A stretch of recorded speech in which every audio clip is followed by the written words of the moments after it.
Esiet sveicināti LNT ziņās, kur stāstīsim vairāk par dienas notikumiem. Labvakar! Protams, ziņās plašāk par karaliskām kāzām, kam līdzi sekoja ap 2 miljardiem skatītāju visā pasaulē. Latvijas monarhija turpinās. Šodien jāvārdu viens otram teica Kristaps Muzikants un Baiba Liepiņa. Latvijas karaliskā pāra kāzas tika svinētas visā pasaulē. Pasaules uzmanības šodien bija pievērsta Rīgai, kur risinājās gadsimta lielākais notikums Latvijas vēsturē. Simtiem miljonu cilvēku visā pasaulē sekoja līdzi prinča Kristapa Muzikanta un viņas līgavas Baibas Liepiņas kāzām. Par spīti izskanējušām bažām par teroraktiem un provokācijām grandiozais pasākums noritēja bez starpgadījumiem. Vairāk gatava pastāstīt mūsu speciāla korespondente Liena Muzikante, kas mums tiešraidē pievienojās no notikuma vietas. Sveiks, Liene!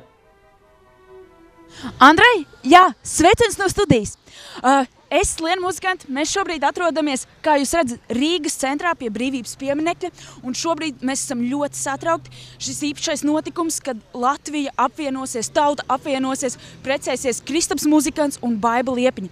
Šis ir lielisks notikums, var just šo te vibrāciju, Latvijas tauta ir sajūsmā. Pirms vairāk kā 3 gadiem šis lieliskais pāris iepazinās spilgtā pasākumā, kuru organizēs slavenie Ļena un Andrejs. Mēs visi esam sajūsmā, visās pasaules metropolēs šovakar tiks iedegtas sveces, salūts un visi pasaules tautu līderi vienosies šajās lieliskajās kāzās. Mēs atrodamies pie Vecrīgas šobrīd un vērojam, kā strauji cilvēki pulcējās pie arhitektu nama un dodās vērot, kā karaliskais pāris šodien svinēs svētkus. Līdz ar to vēlētos uzzināt, kādas ir cilvēku emocijas saistībā ar šo notikumu. Pajautāsim kādam garām gājējam, kā viņš jūtās. Labdien, es atvainojos, vai jūs varētu mazliet nokomentēt šo te lielisko notikumu kāzas? Kāds ir jūsu emocijas? Jā, bet tikai mazliet es steidzos uz turiem, liekas, tas ir gada labākais notikums. Mēs visa ģimene esam gaidījuši, kad beidzot Kristaps bildinās Baibu, un šodien ir kāzas. Es ļoti ceru tur tikt iekšā un kaut pa mazu šķirbiņu redzēt, kas tur notiek, jo tas būs pats grandiozākais pasākums Latvijā. Liels paldies, liels paldies! Es teikšos uz turieni. Es atvainojos, vai jūs mazliet varētu nokomentēt šīs dienas notikums Vecrīgā par kāzām? Jā, redzēts ir un dzirdēts visur par rādio slēdz, kur stacija grib, visur visi runā, bet es nezinu, tās kāzas, visiem tik sūdīgi iet un cilvēkiem naudas nav un laiks pat tāds, ne visai, kas visu nomāc un šitāda tērēšanās un tāda naudas izmešana, pat valsts mērogā, nezinu, brauc kaut kāds NATO samits vai kas, tur neviens tādas naudas netērē un tagad pēkšņi šitāds te mūsu mazajā Latvijā jocīgi kaut kā. Jūs tā kā netaicaties doties kāzas pavērot, nē, jā? Var jau būt, kad doma ir, bet vai varēs vispār kaut kur tik klāt tā normāli redzēt, vai nebūs visur tā, ka tik pa baigo gabalu varēs to visu vērot. Labi, liels paldies par jūsu viedokli, jā. Kādas ir jūsu emocijas ar šīm kāzām? Patiesībā, ticiet vai nē, bet es esmu sanāk skolas biedrs ar Kristapu, kur es patiesībā skolā nepazinu kā karaliskās dzimtas pārstāvi, un laikam kaut kā es nezinu, tie pēcdienas spēju noklusēt to vai kas tur bija, bet katrā ziņā skolā pilnīgi parasts cilvēks likās un normāls cilvēks, vai ne, bet tagad, pēc tam, tā kā es pirmo reizi to izlasīju dzeltenajā presē, ka tagad ir tāda liela notikuma, jau patiesībā pirms jau šiem lieliem notikumiem, ka viņš sāk parādīties citur, un tā, godīgi sakot, ar tādu apbrīnu par to, ka viņš spēja to noslēpt un būt tik normāls. Es atvainojos, man tāds jautājums, varbūt jūs esat aicināts uz šīm kāzām vai tomēr? Teiksim tā, es jau cik saprotu, visa tauta ir aicināta skatīties tuvāk vai tālāk, redzēs, cik tuvu tiks tajā brīdī. Jūs svinēsiet šovakar? Svinēsim noteikti, tā teikt, kā glāzīt noteikti jāpaceļ, nevar jau jāpašķirs skola albumu un tā tālāk, cik tuvu es varēju būt tai karaliskai dzimtai. Labdien! Es atvainojos, vai mēs varētu uzzināt jūsu abu viedokli par šodienas lielo notikumu par kāzām? Šodienas lielais notikums kāzas. Kas tu precās? Vai tad jūs nesakojat līdz ziņām Kristaps Muzikants ar Baibu Liepiņu, šis te aristokrātu pāris? Tas Kšištofs no Dobels? Jā, Kšištofs, jā. Malacīts, tad jau ko teikt. Lai veicās viņam dzīvītē un žēl, ka mēs esam zaudējuši vēl vienu lielisku džeku, tādu teikt, mūsu bariņā. Viņš aizgājis ir pie šīm te glodenēm atkal, jā, un ko darīt, Jums tā kā tāda neliela škrobi par to, vai jūties Nē, prieks par viņu, bet, kā puišu bariņā jau tad škrobi neliela ir, jā. Bet, lai jau forši viņam viss notiek, zin kā. Paldies! Es atvainojos, jaunie cilvēki. Vai varētu nedaudz jūsu viedokli? Lūdzu, panāciet šeit ziņas LNT. Mēs gribētu uzzināt jūsu viedokli par šodienas kāzām, par Kristapu un Baibu. Kas? Kas? Karaliskās. Karaliskās kāzas. Jā. Jā, varam. Viedokli? Viedokli, kāds ir jūsu emocijas? Priecīgi, satraukti? Mēs jau esam priecīgi. Vakar bijām priecīgi, aizvakar bijām priecīgi. Un atgriezās secībā vakar bijām Mēs jau svinām. Mēs jau šodien visu dienu svinām. Vai mēs tieši svinam? Vai tas, zin kā ir? Vai tās ir karaliskās, vai tur čālis, nezinu, no Dobeles, meiču no Alsungas, vai kas? Visticamāk. Bet, tie savējie, visi Es domāju, mēs ka no svinām. Dobeles tad būtu no Alsungas. Jā. Bet mēs uz to. Kāzas, tā tad svētki. Man, jā, tev. Daudz laimes jaunajam pārim, mēs esam ar viņiem. Tie ir savējie. Savējos vienmēr jāatbalsta. Un tāpēc priekā. Turam. Tagad. Patiess prieks un lepnums par mūsu nāciju, kad mums ir šādi skaisti un burvīgi monarhi, kuri, teiksim, ka tās tradīcijas ir spējuši pārmantot vairākos gadsimtos. Visu laiku skatījos ceremoniju un prieka asaras acīs, kamols kaklā, ir ceļš brīdī, kad viņi dod šo te liktenīgo zvērstu. Un ļoti interesanti bija arī pavērot viesus, kas bija sanākuši. Viss pasaules elite šajā brīnišķīgajā vietā, arhitektu namā. Fantastisks pasākums. Paldies! Tātad šādi šodien ir notikumi no Vecrīgas tiešraidē. Pilsēta pilna ar mīlestības emocijām, visi ir sajūsmā, priecīgi un nododam šīs emocijas arī jums studijā. Andrej? Jā, Liene, paldies! Paldies par interesantām intervijām. Tik tiešām var redzēt, ka Latvijas tauta svin un priecājās šodien. Mūsu komandai ļoti paveicās, un mēs sagatavojam kādu īpašu pārsteigumu jums šajā dienā. Labdien, dārgie LNT skatītāji! Man ir īpašs prieks jūs šeit sagaidīt šajā intervijā, jo es esmu 24 stundas stāvējusi pie vecāku mājām un gaidījusi speciālu interviju. Pa aizmuguras durvīm esmu tikusi iekšā, un man jums ir sižets par Kristapa un Baibas bērnības stāstiem tieši no vecākiem.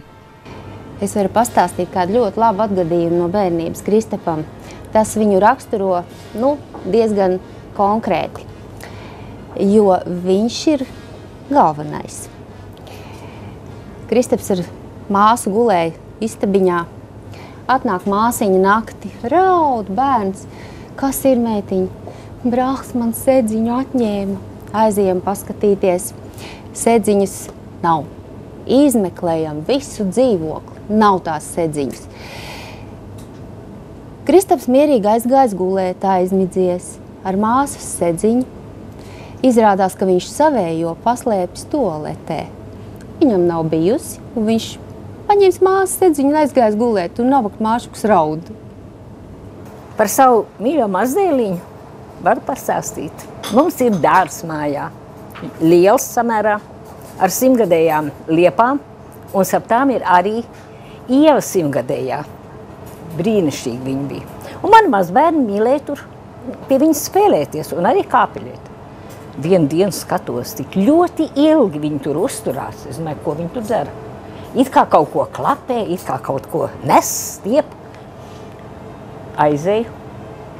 Kristaps saka, ko tu dari? Sasistas naglas. Ik pa gabaliņam. Es saku, kas te būs? Un lielas naglas. Omīt, es taisu kāpnes augšā uz Ievu. Tu varētu uzkāpt pa viņām. Es teicu, dēliņa, es gan neuzkāpšu. Bet es domāju, ka jāpārtrauc tas ir. Nē taču. Mēs tā strādājam. Tāds bija mans mazdēls. Ja viņš ko bija iedomājies, tad tur apstāties vairs nevarēja.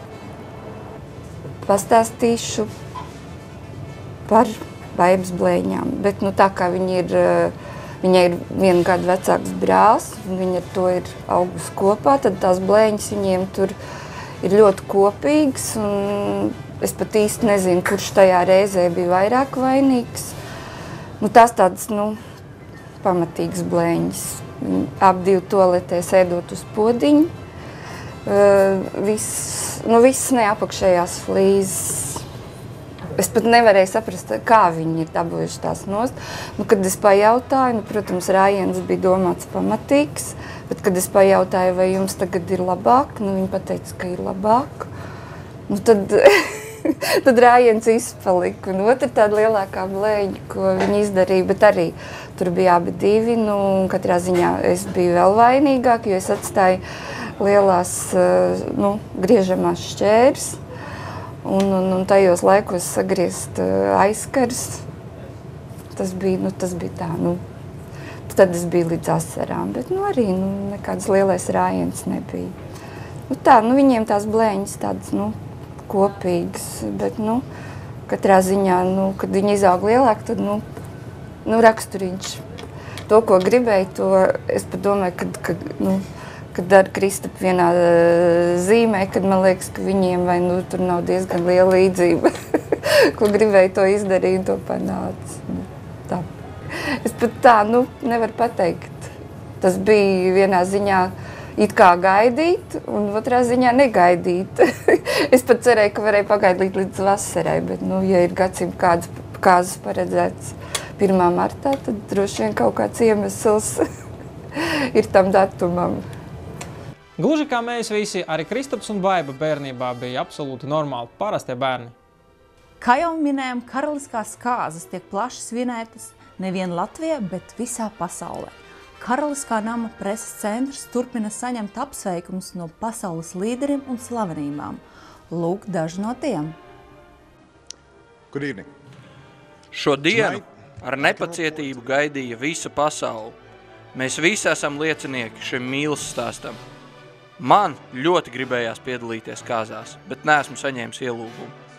Dzirdēju, ka viesu skaits esot ierobežots un tikai pašas svarīgākās personas no pasaules drīkst ierasties. Šodien jau no paša rīta mēs ar visu ģimeni skatījāmies tiešo translāciju no Rīgas, un man prieks, ka var apsveikt jauno pāri arī pats. Baiba, tu izskaties burvīgi, īsta princese. Un Kristap, tu, īsts džentlmenis, īsts vīrs, lai arī turpmāk pa dzīvi ejiet kopā, atbalstot viens otru. Laba politiķa veiksmes stāsts sākās ar sievas izvēli. Kristap, ja pieņems lēmumu startēt vēlēšanās, puse no veiksmes jau ir kabatā. Un, protams, tavs Amerikas draugs tevi atbalstīs par premjeru kandidātu Latvijā. Es ar Baibu iepazinos 2011. gadā, kad viņi atbrauc strādāt uz Maskavu un pievienojās manai komandai. Man ļoti patika ar viņu sadarboties un augstu vērtēju viņas profesionalitāti. Ar laiku kļuvām pat draugi. Kad Baiba viendien atnāca pie manis un teica, Klau, esmu nogurus un ģimene man svarīgāk par darbu, es gribu mājās. Godīgi sakot, biju šokā. Man bija grūti pieņemt viņas atkāpšanos, bet tad, redzot viņas abas kopā, sapratu, ka acīs ir mīlestība. Viņš tiešām ir foršs džeks. Diemžēl dēļ olimpiādas Sočos sakrājās daudz nepabeigtu darbu un nepaspēju uz kāzām. Bet vissirsnīgākie sveicieni jums abiem šajā baltajā dienā. Mēs ar Kristapu esam lieli draugi. Regulāri ejam kopā uz sporta zāli.